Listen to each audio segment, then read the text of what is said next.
ท่านช่วงนี้เราจะพาทุกคนไปเบิ่งบรรยากาศงานบุญช่วงเรือแจ้งมานี่บรรยากาศช่วงเรืออยู่บ้านดอนแดนเมืองงาแข้งกระดมใส่เด้อเนาะบรรยากาศพาทุกคนไปเบิ่งตลาดนัดก่อนเนาะมันมีไล่มีไล่สิ่งไล่อย่างที่เขาเอามาลงในตลาดเนาะก็มีโอ้แขกต่างบ่าวข่าวต่างเมืองมาสมมาเสีย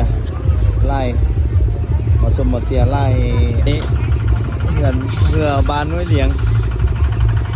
เรือบ้านน้อยเลี้ยงนี่ก็จะช่วงใส่จะได้กลับก่อนเลยเนาะช่วงนิดนึงแล้วกลับเขาจะประหยัดงบมาเลยเป็นอะไรรู้สึกเป็นอะไรมื้อนี้นะเสียตกรอบบ้านบ้านโดนยิวตกรอบแล้วบ้านโดนยิวตกรอบแล้วยังบ้านยังหลายบ้านอยู่จำไม่ได้ค่าห้องเพลงอยู่ค่าห้องเพลงห้องเพลงครับใส่เจ้านายก่อนมื้อนี้ก็ดีแล้วเนาะโอเค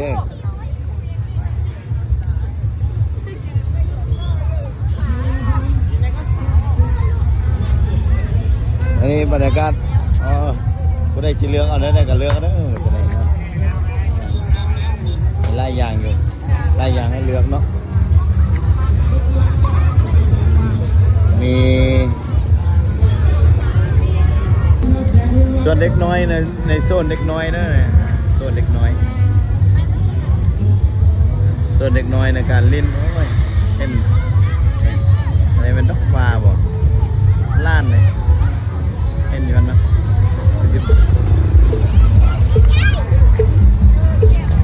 เนี่ยบรรยากาศเดี๋ยวอันนี้ในโซนท้ายเครื่องนะโซนท้ายเครื่องอยู่แคมป์ตลาดแล้วทางเชิงนั้นก็เป็นทางรถไฟเนาะเราเอฟซีเอานะเป็นโซนคนใดยังไทยฮุบเนาะในยังไทยได้เด้อไทยได้ตามสบายบรรยากาศทางนอก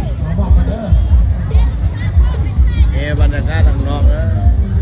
ให้ทางนอกก่อน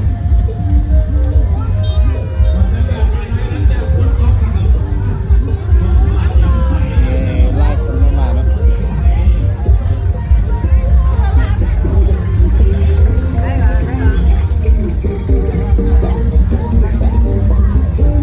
นี่บรรยากาศโดยรวมห้องการ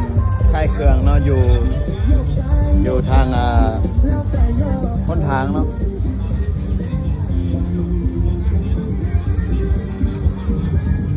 โอ้นี่คือไว้ควันใช่ปะ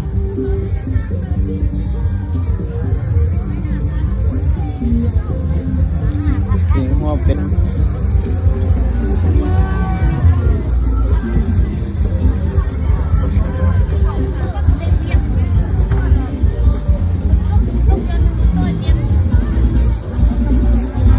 เขาจะกันเขื่อนแล้วเนาะแต่ว่าจักหน่อยเราลงไปทางลุ่มกันได้เนาะบรรยากาศในการส่งเรือบรรยากาศในการส่งเรืออยู่บ้านเอาเนาะพาทุกคนไปเบิ่งไปชมนำกันแหละ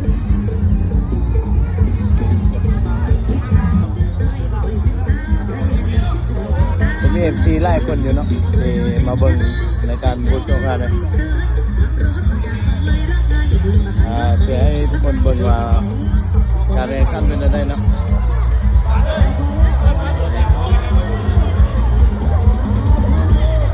กำลังพาย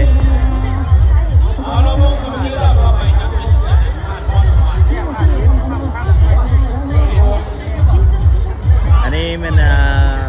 ฟังพ่อของชายนี่นะกำลังสู้ที่นูนีกันเข้ามาเนาะสู้ที่นูนีกันเข้ามาอย่าผู้ใดจะได้แล้วผู้ใดผู้เลยว่ารักใส่อยู่ทางหน้าเนาะบรรยากาศบรรยากาศบรรยากาศบรรยากาศบรรยากาศ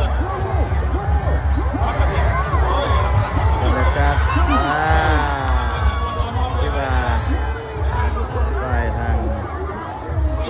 เบื้องซ้าย มือเนาะซ้ายจอนี่เป็นฝ่ายชนะบ้านเมืองงาเนาะฝั่งนั้นบ้านเมืองงา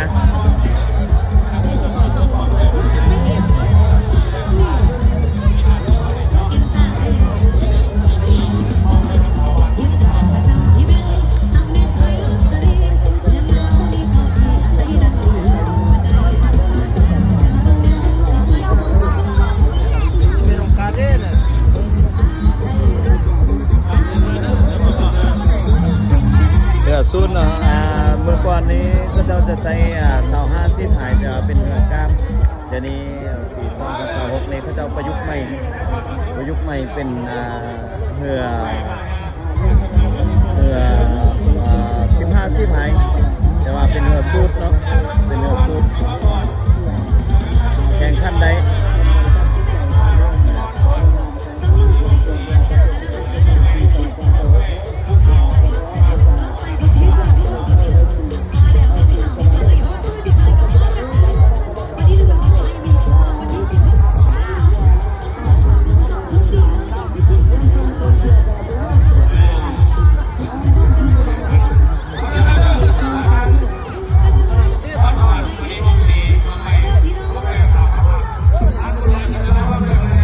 นี่คือบรรยากาศบุญส่งเรือประจำปีอยู่บ้านดอนแอนเมืองแข่งขนมไทยเขาจะจัดทุกปีเดือน4วันที่25ของเดือน4เนาะของทุกปีเลย